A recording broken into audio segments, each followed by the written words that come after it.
As you may or may not be aware, in 2025 there are a lot of new Chinese electric vehicles hitting the market, including Deepal, Xpeng, Leap Motor and JQ.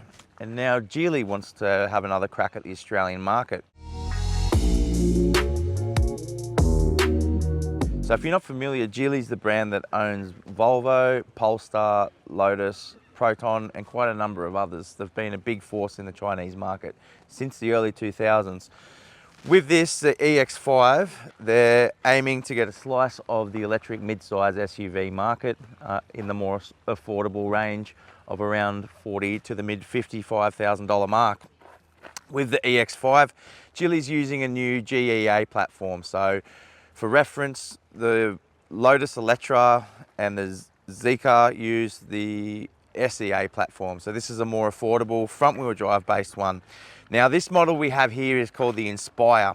It has 19-inch wheels with Goodyear tyres as opposed to 18-inch wheels with Giddy Comfort tyres of the entry-level model, 16 speakers and quite a wonderful interior.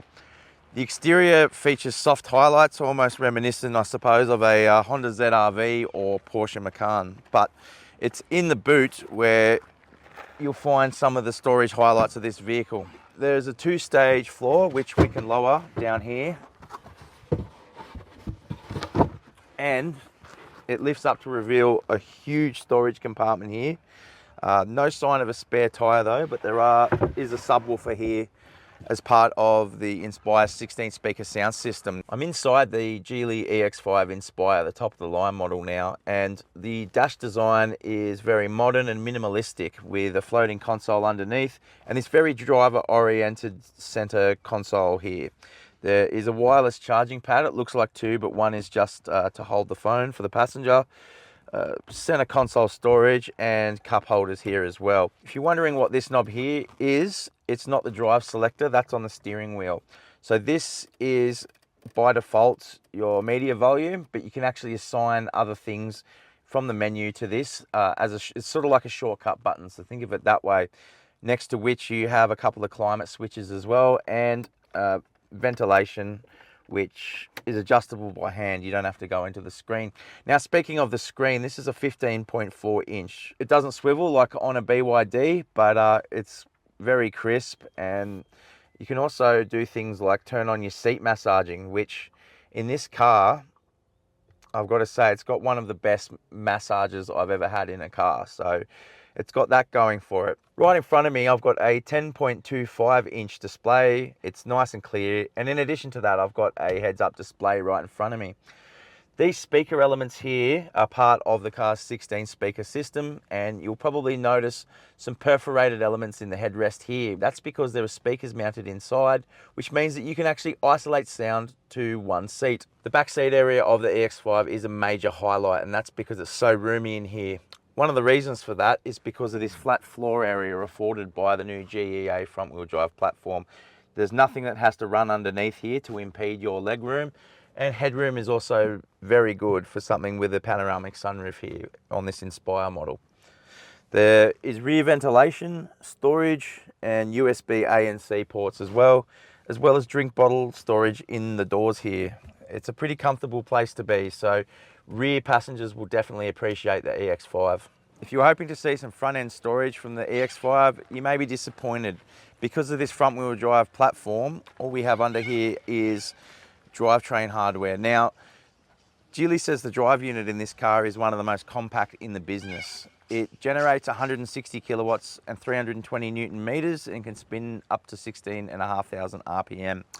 Coming over this side to the charger, it's mounted on the front guard, and there is AC and DC charging capability, so up to 11 kilowatts AC and 100 kilowatts DC fast charging, which means it can go from 30 to 80% in 17 minutes according to Geely.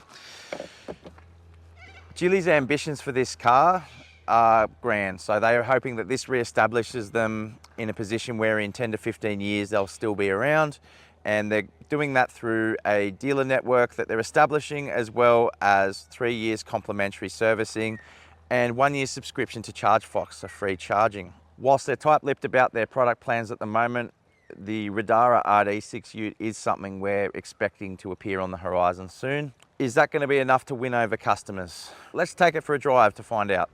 Out on the open road, the EX5 is an extremely comfortable long distance tourer. These seats are very supportive and I could definitely picture spending multiple hours here.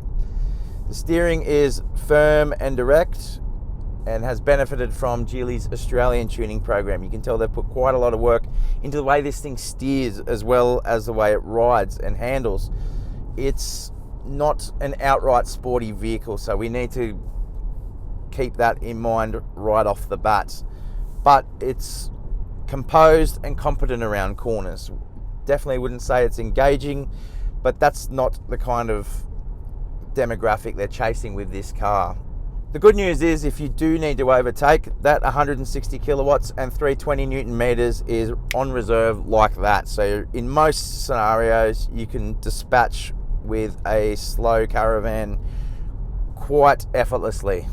What about all the ADAS bings and bongs? Well, this EX5 does have a very extensive suite of driver assistance technologies, including lane change assist, lane keep assist, autonomous emergency braking, and everything you would expect from Geely. You've got to remember that they do own Volvo, so they've had over a decade to absorb their expertise and apply it to their own model range.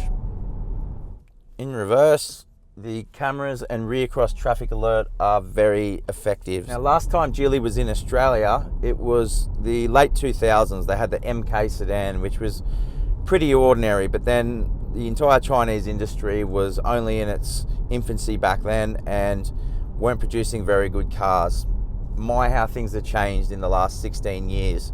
So this, although Geely's been off the market for a long time, they seem to have got the calibration right with the suspension and steering.